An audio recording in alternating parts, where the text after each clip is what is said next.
can do whatever I want. Except wear your stupid tramp coat. These are noble trackers, man. No, your shoes. Oh, they can't see those. It's like any kind of amazing clothing you wear is cancelled out by the shoes. shit clothing that I wear. Yeah. Hi guys, welcome to the first AOD Q&A. We posted up on the online members fitness page a Q&A post, and we got a few comments back, and basically we just wanted to know what sort of things you guys want to know about, and then if we can help in any way, we'll sit down maybe weekly or monthly, depends how this one goes really and the feedback we get, and try and answer some of the questions. The first one that we'll go through was from Liv. Yep. Is it worth investing in a heart rate strap? So a heart rate strap is obviously what you use to monitor your heart rate. You can connect it to your phone, you can connect it to like a smartwatch, GPS watch.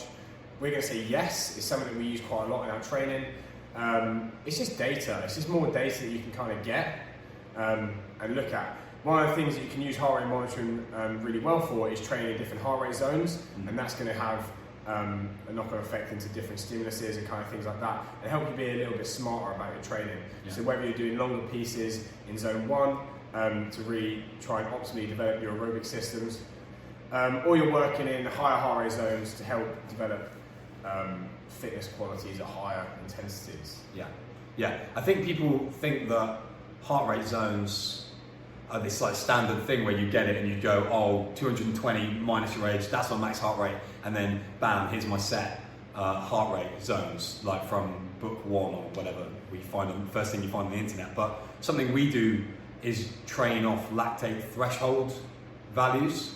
So lactate threshold is your average heart rate over like a 20-minute period, where you're going to be able to sustain max power output. So you could jump on a bike erg, sit there for 20 minutes, measure your heart rate and your max power output as an average for that 20 minutes, and then work off those heart rate zones. Now people think, oh, so say mine's 170, for example, or roughly 170, say, oh, that means I can't go above 170, but that's not the case. You can have zone 5 is like 105 to 110% of your heart rate. So I definitely agree with Harry about them being worth investing in.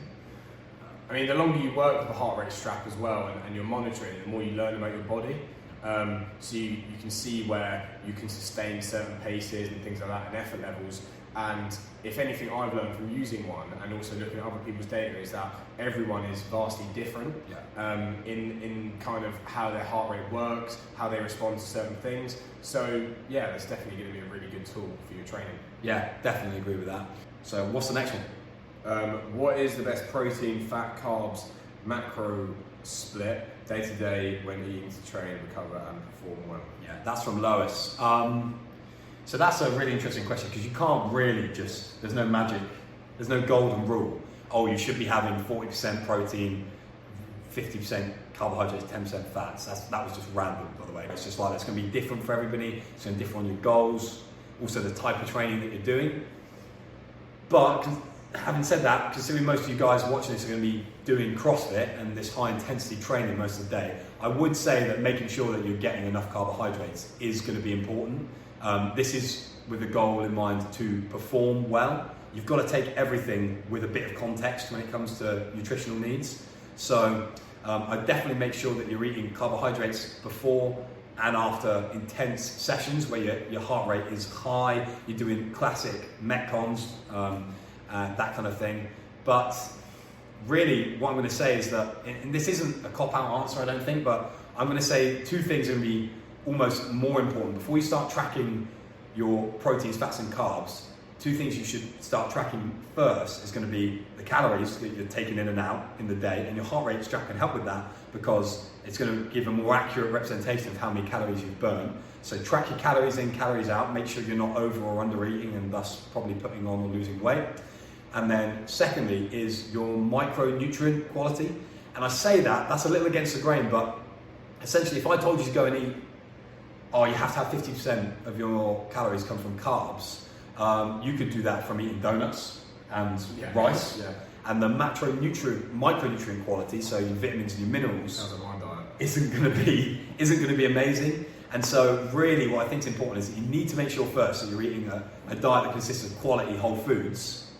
Then, once you start hitting consistent calories and consistently hitting these whole food diets, then you can start playing around with things and looking at the macro splits. But just to finish up this point, the one that I would look at is the protein, and to maintain lean muscle mass, you need to be having at least one gram of protein per kilogram body weight.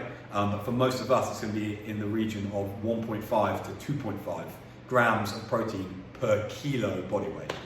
You got any thoughts on that, mate? So what I would probably say is one of the most important things here is that you just start. It's not like umming and ahhing over what do I want to try, whether it's it or that. Like Mike said, start being consistent and start tracking, and then from there you can start making changes. Whether you're just kind of playing with things yourself or you get professional help with that, you're not going to see changes really, really quickly with your diet. It's kind of one of those things where, same as training, you need to implement things, you need to stick with them, and then you're going to start seeing the changes, whether it's good or bad.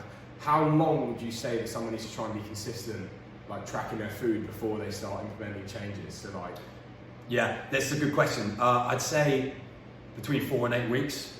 Yeah, 4 and 8 weeks of consistently tracking, and that includes weekends and pizza and alcohol or whatever you might have. I'm not being, it sounds silly, but a lot of the problems people have nutrition-wise is that they track what they want to track and they don't track what they don't want to track. And it sounds stupid, but you just track everything. Goes in and out, and then 6 to 8 weeks down the line, or 4 to 8 weeks down the line, you can start actually thinking about, okay, now I've got a rough idea, what can I start to change? And it's going to be largely based off kind of how you feel more than anything, isn't it? Like, what's your body composition saying? And you're going to be more looking at yourself rather than just looking at the scales. Yeah. And how are you performing in training? Yeah, definitely. And that's just going to be context to everyone. Yeah, that's individual completely. Yeah, absolutely. And then I think the misconception is that, to cut fat I have to drop carbs, or to cut fat I have to drop fats, or whatever your opinion is, but it's not really like that. I'll link below to an article we wrote, a blog post that went out about tracking your calories, and then also about micronutrient quality, basically covering these topics in a bit more detail, and you can read up on those if you haven't already. Cool. The next question is, during periods of no to little motivation, how do you find that drive again? Okay. So when this first came in, I thought about this one a little bit, and this again is going to depend person to person. What is the reason? Like, what is the reason why you're lacking motivation? And I think it's, like I say, it's going to depend. The first thing I'm going to say is, what is your why? Why are you doing what you're doing? Like, why are you adhering to the program? What are you training for? So what is the big picture? So like, for a lot of you guys in this group, if you're CrossFit athletes, it's like, I want to go to a sanctioned event as an individual, or I want to go to a sanctioned event and place top 10, pushing for the podium, kind of thing like that. Now that's big picture. Within that big picture goal, you can lose your motivation because you're just like, am I getting there? Am I getting there? Because it might even take years to achieve that goal. So within that bigger goal, you need to set smaller waypoints that are going to keep you ticking over, keep you motivated, kind of thing. Whether it's even like you've fallen off training a little bit, and it's like, this week I'm just going to fill in all of my program to the best I can. I'm just going to try and manage all my training rather than going crazy and all of it. And it's just setting small goals to help you tick it along for that big goal. And if you don't have the big goal, maybe it's worth reassessing and setting yourself one. Yeah. So that's one side of it within goal setting. But then there's also a flip side where you might not have these massive goals, you just really enjoy training, and you're going in, and the regular things you really focus on, I don't know, whether it's like the lifting in your session, you're struggling with it, and you're finding it hard to lift heavy, like you just don't have the motivation to push yourself, then what I'm going to say here is like, I'm not going to give you a really hard talking to and be like, nah, just do it and get on with it. Just change the focus. This sport of CrossFit, and also you other guys who are doing the strength conditioning stuff, like, there's so many physical qualities you can train. Just change the focus. Recently I've been injured, and I was working with this injury for around 6 months, and it was like, instead of me getting frustrated at the fact that I couldn't lift, I couldn't squat like 2 times a week and all these kind of things, you just shift the focus, you work on something else, and then you start chipping away at that, and when you see the progress there, the motivation comes back pretty much. Yeah, I agree. I mean, I think Harry's covered that point pretty well. I would just highlight again the enjoyment factor. And for a lot of people, even if you have got these big goals to do whatever, qualify for Conan, Ironman, or go to the CrossFit Games, like, I think you'll find that most people who are doing those things, largely to a degree, enjoy what they're doing a lot of the time. Yeah. Because otherwise it's just not going to be sustainable. It's not something that you're going to be able to do. You can't suffer forever. Yeah. No, absolutely not. Don't get me wrong, you're going to have hard training sessions, periods of up and down, but as a rule of thumb, they enjoy what they're doing. So yeah, and then again, little things, but maybe just look at stressors in your life, maybe work or sleep, things like that. Just need to balance it out a little bit, and you're finding maybe it's just a tough time, and that you have to just push through it. The gym has to shuffle back a little bit, and then when things free up, you can focus on training a bit more again. I think also we're kind of getting back into things. It's always taking small, manageable steps. So like, if you're taking someone who's on AOD athlete, there's a lot of sessions in there, especially if you're taking extra sessions, and it's like, and a lot of the time I don't get all my sessions in the week. I'm just prioritising what I need to work on. It's if you've got a lot else going on outside of the gym, like it might just be a case of just dropping yourself to 3-4 sessions a week and just making sure that you do those ones really well. Yeah. And when you feel ready to step up and do some more, you just take on a little bit more work. It's minimum effective dose, right? Yeah, exactly. Yeah, quality over quantity is going to be. Yeah, definitely when it comes to burnout, quality over quantity is something to look at. And then the final question is, other than creatine and BCAAs, what other supplements should we be taking? Yeah, this is a good question actually. It's something that let's just start this off by saying that supplementation is the tip of the iceberg. You know, so there are a lot of other things you can be doing to improve your training than supplementation. However, that being said, it can be used for these 1, 2, 5%ers over X amount of time. Now, the question says about creatine and BCAAs, or branched chain amino acids. First off, I want to start by saying, one, creatine is definitely a good one to be taking. There's a lot of studies on creatine for power output, muscle contractility, all this kind of stuff. Even recently saying that creatine helps with workouts as long as up to 20 minutes, which sounds crazy because you think creatine phosphate system is short bursts of intense exercise, but it's not quite like that. Creatine actually helps resynthesize ATP, which is the only usable form of energy. So that's what we use carbs and fats for, to resynthesize this stuff.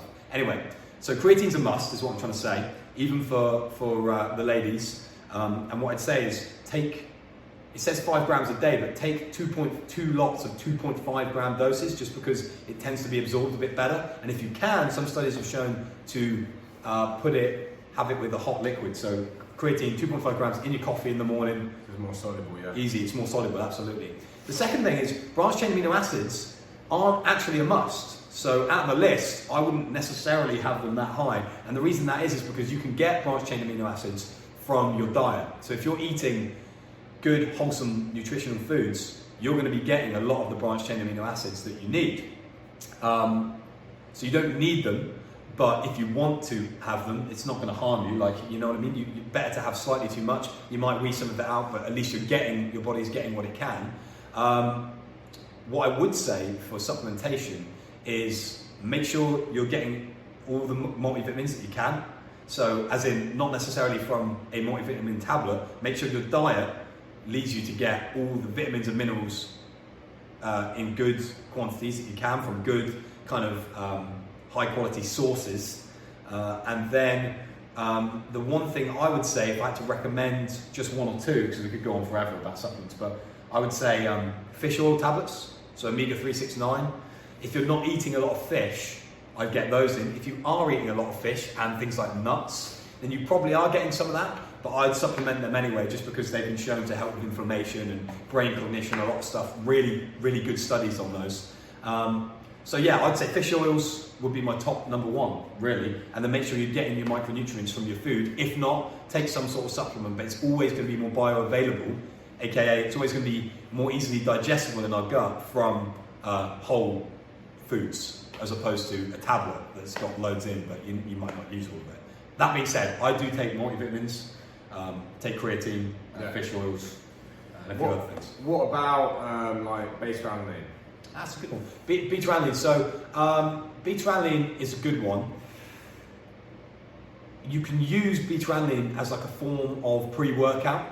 So you take a dose of beta-alanine, and essentially what it does is it's going to be able to make you work harder for slightly longer, and basically increase your time to fatigue, or increase your perception to fatigue.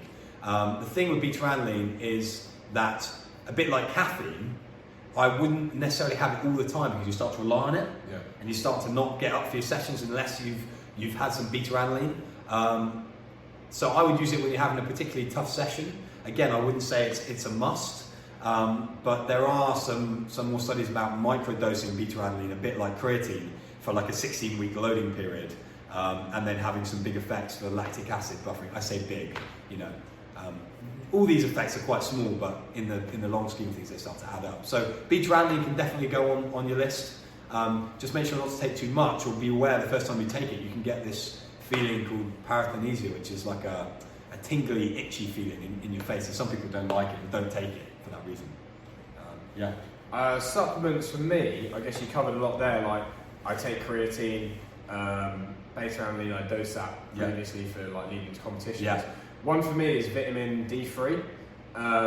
People can often not get enough vitamin D purely through just exposure to the sun, whether it's just to do your job, where you live, because of the weather and things like that. Like, I know particularly this winter, the sun's not been that present. And you're either in here, or in, or and I've tried vitamin D and like tried it for sustained periods, and I've actually found that it does. I feel like it has quite a good effect, and it really helps like balance my energy levels. Mm-hmm. Now, the same as with the diet stuff. I guess it is all diet because it's supplements. It's like you might try something and you feel like it has a really big effect on you, and we haven't got the resources to research whether it is actually having a biological effect directly on your body. But if it feels like it's doing something, it's more than likely it is, and you should probably keep it there. Yeah, I mean, if you really wanted to get into it, you could.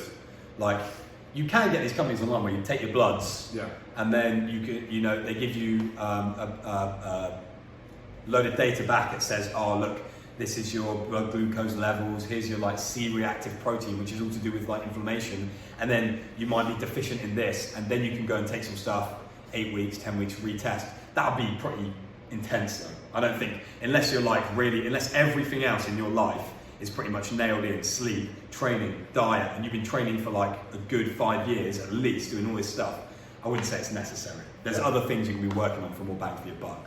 Helen Nutter, when am I going to qualify for the games? For the games, smiley face. Well, if you No, come... upside down smiley face. Oh, upside down smiley face. If you come to Sid on a team next year, it'll be them. Okay, nice. Isn't that right, Mayhem Freedom? Okay, nice. Josh tipping, when will I grow big legs and calves? Well, you know, miracles that can happen. But I've got a word for you to Google, it's sarcopenia. Yeah, oh no. I'm not sure if they have that in Australia, but maybe they do. Brilliant. No, good. So thanks for the all the questions, guys. I hope some of that information has been useful. We'd like to do more of these because we just want to share information. This stuff is stuff that we're happy to sit down and talk about. So we'll do another one maybe next week. If you've got any questions on what we just spoke about, let us know.